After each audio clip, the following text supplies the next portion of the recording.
Well, hey there, and welcome to Unmistakably You. I'm Amy, and I'm a wedding planner and educator here in London, Ontario. And I just want to say hey, and thanks for joining me here. If you are newly engaged, awesome, wicked, we're here to help.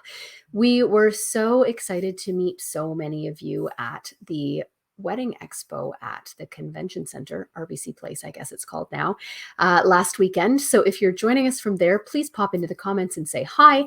We are here to chat with you every Wednesday night as per usual. And if you've been joining us for the last couple of weeks, you know that our January-February series this year is focused on those of you who are newly engaged and just starting the wedding planning process.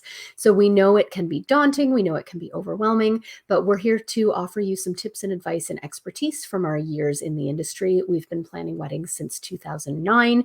We are London's most down-to-earth wedding planners, and we are more than happy to help you out at any stage of your journey, whether it's right from the very beginning or popping in about 6 weeks from the end to help you out with your day of coordination. We do all of the things, whatever it is you need to reduce your stress and stay sane through the process. That's what we do. So in our series thus far, if you go back in our media library or head over to YouTube to check out our videos, you can see that the first thing in January we talked about were the first 4 things that you need to do once you're engaged. And then last week we talked about how to sort of separate the wheat from the chaff where it comes to booking venues. And this week we are here to talk to you about booking tips for your photographer and your videographer. Now, the way I kind of look at things, you obviously need to have a venue first because that is what really solidifies your date. And whether that's one venue for ceremony and reception or 2 separate ones, you need to have those in place before you start booking other vendors. So after those are in place, I like to start with kind of a priority sequence. And I start with primary vendors, those being the ones that really can't do more than one wedding on one day. So into that category would fall photography and videography in most cases. Unless you're booking with a really large company, most photographers are just doing one wedding per day. Most videographers are just doing one wedding per day. So we're here today to talk about some booking tips and strategies and advice when it comes to booking those professionals for your day that really are going to provide you with the lasting, tangible memories. I mean, ideally, you have all kinds of happy memories in your head forever, but the visuals, the prints, the trailer videos that you're going to be able to show your grandkids, that you're going to be able to look back on in 10 years or 20 years or 50 years, those are the things that we really want to focus on today because they're so important in preserving those memories. So I would always advise you to book photography and videography early in your planning process so that you have lots of choice when it comes to the professionals that you're going to hire. So as we know, if you're newly engaged, you're probably starting to get maybe kind of a rude awakening in terms of how quickly professionals book up. When I started way back in 2009, in like the dark ages when you were all still babies, we used to it used to be completely reasonable to book weddings with 6, 8, 10 months notice. But these days, particularly in the sort of aftermath of COVID, we're seeing that a lot of venues and vendors are booking up really far in advance. It's not unusual at all to book all of your primary vendors and your venue with a year or a year and a half, or maybe even 2 years in advance. So it will serve you well to start your photography and videography search early in the process so that you have your choice of the professionals that mesh best with your aesthetic, with your budget, and with your personality. And those 3 things are all really important when it comes to choosing any of your vendors, but especially vendors that you're going to have a lot of face time with on your wedding day. So you want to look for people that you feel comfortable with, that match with your budget, the investment that you have allocated, and that also match with your aesthetic. So we want to make sure that we're thinking about all of those things when we're hiring photo and video. And hi, Rebecca. Rebecca is a photographer here in town, and she also actually works with us in terms of wedding coordination. And she and I actually started our businesses very close to the same time. And 6 to 12 months in advance back in 2009 was pretty typical. And now, yeah, she's booking 23, 24, and even requests for 25. So it has definitely been a shift. So absolutely, the sooner the better when it comes to priority vendors. The sooner you can book, the better the options that you have available to you. So I'm here today to talk about how to really approach the process of booking those vendors that are going to help preserve your memories, photography and videography. And so the first thing I would suggest is that you ask for recommendations. This can come from friends who've recently been married. It can come from friends or family who've been married for a while. And I mean, they maybe still have recommendations of people who are in the industry, or even just of things to do and things not to do. So I'm always a fan of more information to a point. I mean, there comes a point when it becomes overwhelming, but ask for some recommendations. And if you have no friends who've been recently married, check out those Facebook swap and sell groups or Facebook wedding groups. They're so useful and helpful in terms of having a really focused group of people who have the same interest in planning weddings. It's very, very focused. And so you can often get a lot of great information there. And they're also, a lot of them have the benefit of being geographically focused as well. So here in London, there's the London Wedding Swap and Sell is probably the biggest one. There are several different sort of groups for people who are engaged or newly married to share information. And so those are great places to start. So if you're posting in one of those groups, I would suggest being as clear as you can. I see a lot of posts come across those Facebook groups saying, looking for affordable photography. And the thing with affordable is that it's really a subjective term and it means different things to different people. So if you are looking for recommendations in one of those swap and sell groups or a Facebook group of any kind, try to be as clear as you can. You don't have to post your specific budget, but if you can give some guidance, that's helpful, because affordable to a person having a $100,000 wedding is very different than what's affordable to a person having a $10,000 wedding. You'll also want to, once you've found a couple of professionals, whether photo or video, that look appealing to you, I would always start by reading reviews. And if you joined us last week, I said the same thing about venues.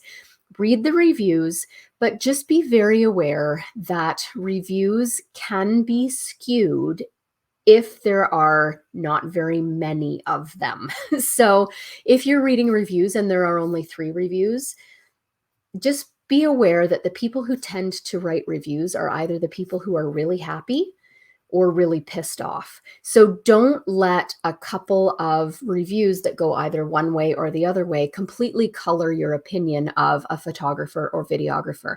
Ideally, you're looking for somebody who has lots of reviews, which also usually indicates lots of experience. Now, obviously, everybody has to start somewhere, and I am absolutely not saying don't book someone who's new in their career, because they have all kinds of talents. Maybe they have a fresh eye. Maybe they do things a little differently, and maybe they just don't have the reviews yet. But that is a really great place to start when you're looking for people who are going to serve you in a way that fits with your aesthetic and with your personality as well. So make sure you read those reviews. Rebecca says, make sure it's on places where you can see exactly who it's from and know that it's real people. So definitely it's easier to hide on some of those review sites and remain anonymous. So we want to know that the reviews that you're reading are from real people who've actually used the services of the vendors that you're looking at.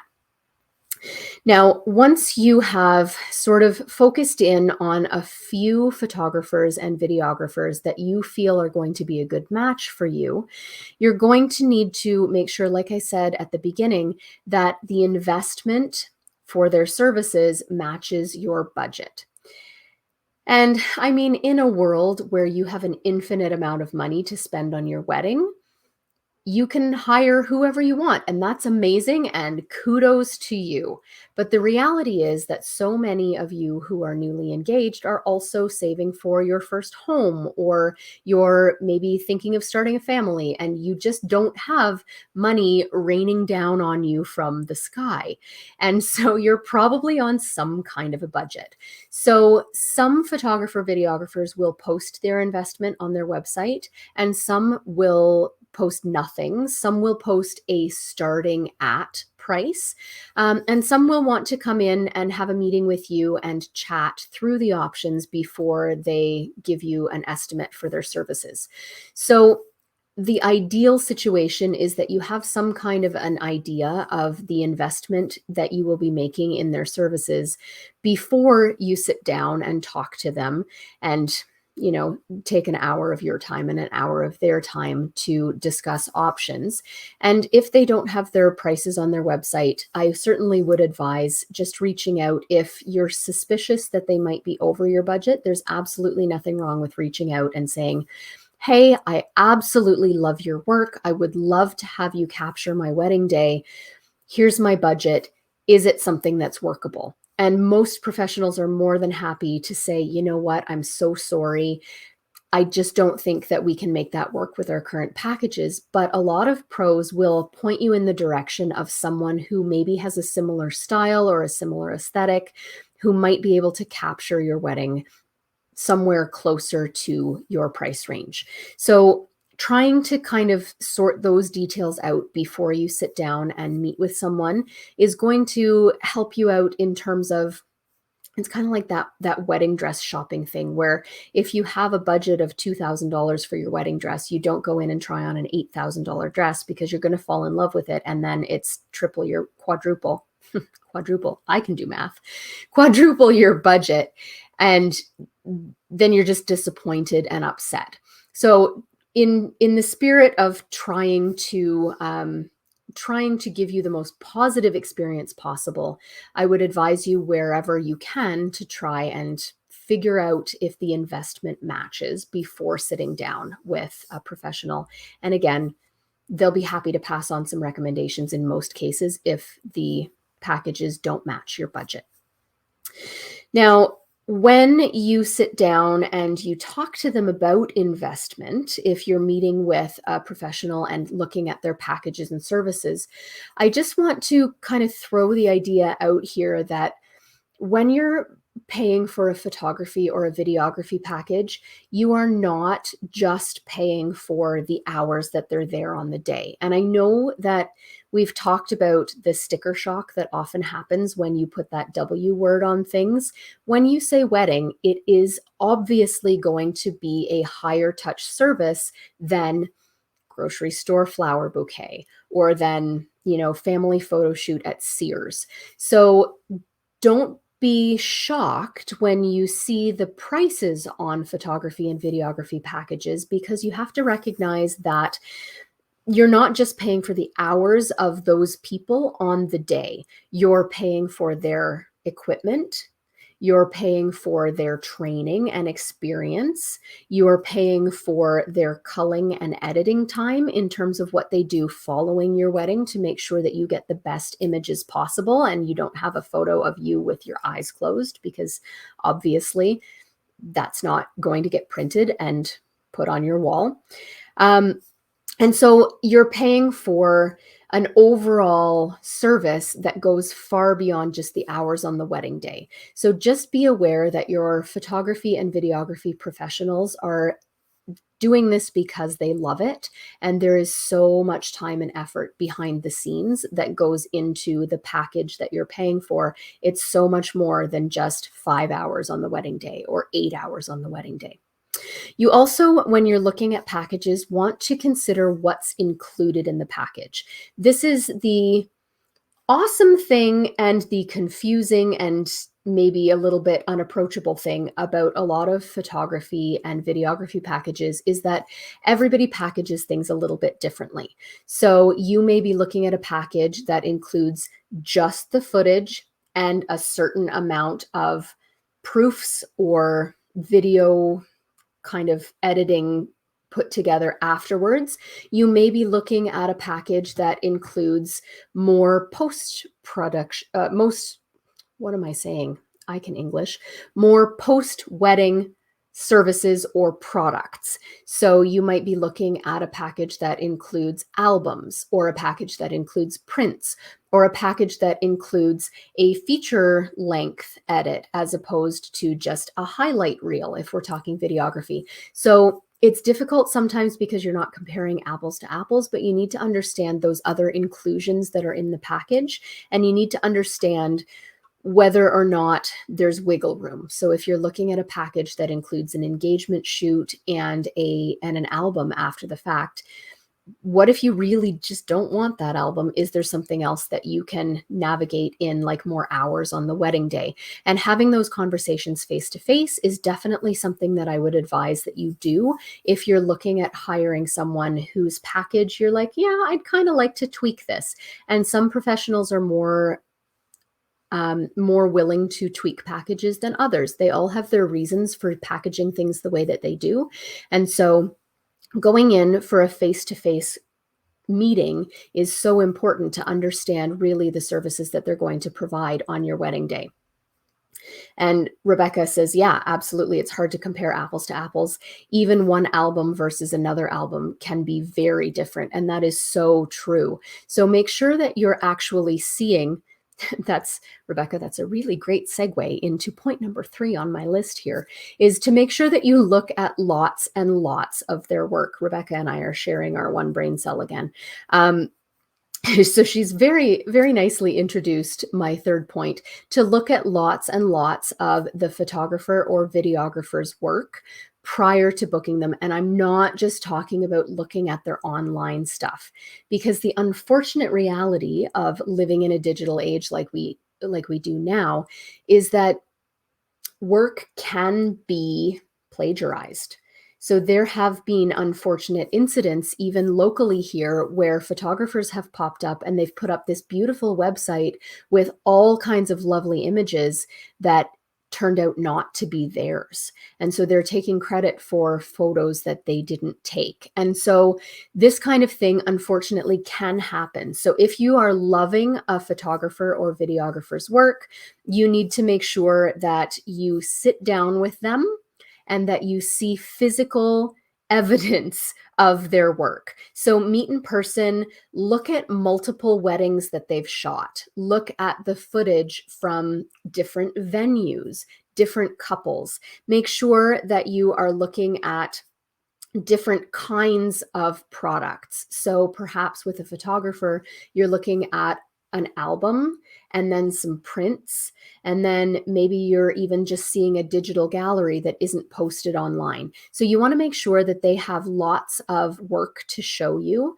With videography, look at different highlight reels, look at different speech edits that they've put together, to make sure that you know kind of how they approach a wedding holistically. How do they tell a story? And you want to make sure that every wedding you look at from that photographer or videographer resonates with you. You want to make sure that you like the way they tell the story, whether it's in images or whether it's in film. Do you like their style? Do you like their editing techniques? Do you like the filters that they use? Be really careful of dated techniques. Like, I'm sure you can all envision that iconic, like 1985, 86 image of the bride who's all in black and white, and then she's carrying a bouquet and the roses are red, but the picture is black and white. Like that was, and correct me if I'm wrong, like I think it was like mid late 80s. I could be totally wrong. Maybe it was early 90s. But anyway, I'm sure you can all envision that picture that I'm talking about, right? And it is so dated now. So presumably you're looking for timeless images that aren't going to be dated by the techniques or filters that are being used by the photographer or the videographer. You want to look at the poses that they capture. How do they approach selective color? Yes. How do they approach the poses that they're creating? Does the photographer have more of a candid style where they're capturing less of those like stand in a line and smile kind of photos, or are they more formal? And there's no right or wrong here. Some people like a more formal style and some people might like a more candid style. And those are things that different photographers specialize in and different videographers specialize in. So find one whose style just fundamentally appeals to you. You also want to look at how they handle details. So if it's important to you for all of those details that you've agonized over to be captured, you got to find a professional photographer, videographer who's going to give those details some love. If you've done your own invitations, if you put together your own flowers, if you spent hours and hours picking out the perfect shades for your bridesmaids' gowns, you want to make sure that that is honored by the professional that you trust to capture your day. So look at detail shots if detail shots are important to you. Look at formal photos of the couple if those photos are important to you. Look at how the videographer handles the ceremony if really capturing that ceremony is important to you. So I hearken back to that first live I did in January. Think about your priorities and make sure that your photographer and videographer mesh with those priorities and that they can capture those things that are important to you on film. Now, like I said, meeting with them in person is really important. You don't need to be BFFs. Like you don't need to, be a lifelong friend who has coffee every week with your photographer necessarily. I mean, you might be, that's cool. But you do need to be comfortable with that person. Aside from your wedding planner and your wedding party, that's going to be the person that spends the most time with you on the wedding day. If you're booking a 5 or 6 or 8 or 12-hour photography or videography package, that person is literally in your face all day. Like they are right there. I can't tell you the number of times that I've seen a photographer with their head up a bride's skirt, or a photographer who's like, okay, just lean in, lean in, lean in. Like they're literally right there. And if that person pisses you off or annoys you, it is going to show on your face. Like, unless you're a way better actress than I am, because I can't hide the emotions, if I'm pissed off. If that photographer or videographer makes you uncomfortable, or if you're a little bit irritated, or if they just drive you right up the frickin' wall, it's going to show in those photos and video, and that is your lasting memory of the day. So make sure that you feel comfortable with that photographer. You also might want to ask questions if they have a second shooter or an assistant as to who they're bringing with them. Many photographers and videographers have consistent people that they work with. Some, though, bring in random people according to who they can actually get for the weekend of your wedding or the day of your wedding. So you want to make sure that the photographer or videographer has a very comfortable working relationship with their second, because it's so important for them to be able to work in conjunction to get those, different angles of the first look, or to anticipate what the other person is going to shoot so that they can get an alternate angle, that kind of thing. So meet with them in person, ask some questions about the style that they shoot in, see their work, see lots of their work, and make sure that you feel comfortable with them. Now, when you're in that meeting, you're going to want to ask lots of questions. And these questions, I mean, you can find lists of them online. I have lists of them, the Knot, Wedding Wire. There are lots and lots of lists of questions that you should ask when you meet with a photographer or a videographer. Lots of them are bullshit, to be honest. Like, do you know the difference between a Nikon and a Canon? Because I sure don't, and I've been doing this for 15 years. Doesn't matter what equipment they're shooting with. What matters is how they're backing up their files, the fact that they are backing up their files so that they don't lose all of your wedding images because their card gets corrupted or because their car gets broken into because they left their camera in their car the night after your wedding. So ask about how they're backing up their photos and video. Ask about what happens if their equipment fails. And the great thing about technology, and I know really nothing about photography equipment, but the great thing that I do know is that a lot of cameras now shoot to dual card slots. So they have two cards that are capturing the same images. And if one card corrupts, then they still have a backup. Super cool, right? Yay, technology. So ask them about backups and equipment failure, because the worst thing would be if all of your wedding images somehow get lost or corrupted. You only get one day, you don't get do-overs. So make sure that you have a reputable photographer or videographer who's going to have a solid backup plan. You also want to ask what happens if they're sick or unable to attend. That, for my money, is maybe even the most important question, because what happens if, God forbid, your photographer gets COVID or your videographer breaks his leg, or what if their kids are sick? So you want to know that they have solid networks of backups just in case something happens. And hopefully it doesn't, but you want to know that you have that insurance policy in place just in case. You also, and this might seem like a silly one, but I always figure that it's important to ask your photography and videography professionals what they wear to your wedding. Because I kid you not, I have had photographers show up, can't speak, late at night, because, I'm an old lady and 8:27 is late at night. If you have your photographer show up in cutoff jean shorts and high top sneakers, is that really the look that you're hoping to go for at your wedding? Probably not, I'm going to guess. So that might be a conversation that you want to have. And if you're having Rebecca, apparently she's going to wear coconuts and a grass skirt. I'd pay to see that.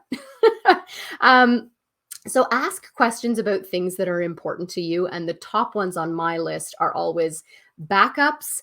What do you do if something, equipment or lights or whatever goes down? What happens if you're unable to attend? And what do you wear? Finally, I would advise you that it's important with videography and photography, as with all of your wedding professionals, to read and understand your contracts. I can't tell you the number of times my clients ask questions about things that are clearly outlined in their contract, and I'm happy to answer those questions, because it means that we're opening that dialogue. And if they don't understand what a contract clause means, I'm more than happy to understand it. But ideally, in a perfect world, you understand that contract going into things so that you don't have any preconceived notions that aren't actually based in fact, or you don't expect something of your photographer that they've clearly said that they don't do. So you want to make sure that you understand the contract. So when you're looking at a photography or videography contract, there are some pretty standard things that you're going to want to look for. First and foremost, in this during COVID world, is you want to look for cancellation or postponement policies. So if you have to cancel for any reason, or if you have to postpone, I sure hope you don't, but what are the policies surrounding that? Are your deposits refundable? Are they transferable to a different date? Are they transferable to a different client? This is something that happened a lot during COVID, where a client would have paid a $500 or $1,000 deposit to, it doesn't have to be a photographer, could be a venue, could be any wedding professional. And then they had to cancel their wedding. And then they were trying to sell their contract to another couple. Now, I'm not going to put any words in any vendor's mouths, but from our perspective here at Unmistakably You, it's really important that we have a solid working relationship and that we are on the same page aesthetically and philosophically as our clients. So we want to sit down and have that initial consult before we commit to booking a client. It's as much an interview process for us as it is for the client, because we feel that it's in nobody's best interest if we're mismatched with a client that really would have been served better by going with a different planner that better understood their needs. And the same, I would hazard a guess, goes for photographers and videographers and any other vendor. They're going to want to make sure that you're a good match for them and that they're a good match for you. So the transference of contracts from client to client is something that I would expect to not see very often. But if that's a potential concern for you, you want to know where that vendor stands on that. You want to also look in the contract for other pretty standard things, like most photographers and videographers are working for an extended number of hours on your day, and often those hours are over the dinner time. So most video and photo professionals will have in their contract that they need to either be provided with a meal at the reception, or they need to be given time to go off site and get a meal, which means that you are not getting any footage during those hours. So anticipate that most photo and video professionals will expect a meal at your reception, and that meal should be in the same room as you and your guests, because those pros are going to be working through your dinner. They're going to be capturing photos of your kissing game. They're going to be making sure that they catch those speeches that are in between courses. If you're not going to provide your videographers with dinner, they're going to go off site to get it. And if you do your speeches after every course, you're not getting any footage of your speeches. So you need to make sure that you are clear on the scope of their work, and especially over the dinner hour, what that looks like. You need to understand their personnel clauses in their contract. So are you actually getting the person that you met with, or is the person that you met with the salesperson or owner of the business, and then are they going to pass off your wedding to one of their employees or associates? So be clear on that. And then the final thing that you want to be clear on in the contract is turnaround time. With photography and videography, you want to make sure that you ask up front, hey, my wedding is peak wedding season. It's August 30th. What at that time of year does your turnaround time look like? At what point can I expect to get my final images or my edited video? Do you do sneak peeks in the interim? So what are you expecting in terms of production of your finals? How long is it going to take, so that you're not disappointed when you're waiting for 8 or 12 weeks potentially following your wedding, when your photographer is dealing with 18 other weddings and that's their standard turnaround time. So I mean, ultimately, there are a million other things that I could talk about, but I'm already at 32 minutes. So I'm going to shut it down here, and I'm going to invite you to ask me more questions whenever it suits you. So if you want to chat about photography and videography, if you want to talk about how to find a venue, how to get started on the right foot, setting up a budget, any wedding planning questions you have, I would absolutely invite and encourage you to either post a comment on this video, send me a private message, send me an email, amy@unmistakably.you.com, or you know what's even better, tomorrow night, if you're watching this in real time, tomorrow, which is Thursday, the 19th of January, 2023, from 4 o'clock until 8 o'clock, we're hosting an open house at our studio. So if you want some actual FaceTime, like actual face-to-face, and some charcuterie and wine, which, let's be honest, if you're anything like me, you can't turn that down. Come on out and see us tomorrow night at our studio, Thursday from 4 to 8.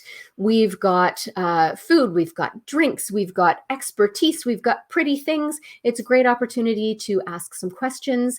Check out our cute little event space, which is in a funky converted factory in the Old East Village. It's a great space to host your wedding shower or your engagement party, or maybe even to bring your wedding party in for hair and makeup in the morning. We have wall-to-wall mirrors, lots of beautiful open space, great kitchenette so you can make all the mimosas you want.